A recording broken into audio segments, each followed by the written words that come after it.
Hi guys, welcome to How to Maximize. In this video, I will show you how to create Facebook account. First, open your Facebook app.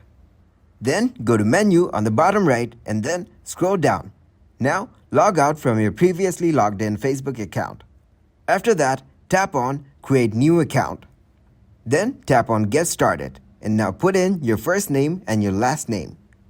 After that, tap on Next. Now, select your birthday. After that, tap on Next again. Now select your gender and then tap on Next. After that, you can add your phone number or select Sign up with email. In my case, I am adding my email address. Now, create a strong password for your account. Once it's done, tap on Next. And then save your login info. Read your Facebook's terms and policies and then tap on I agree. Make sure your password meets all of Facebook's requirements. And that's it.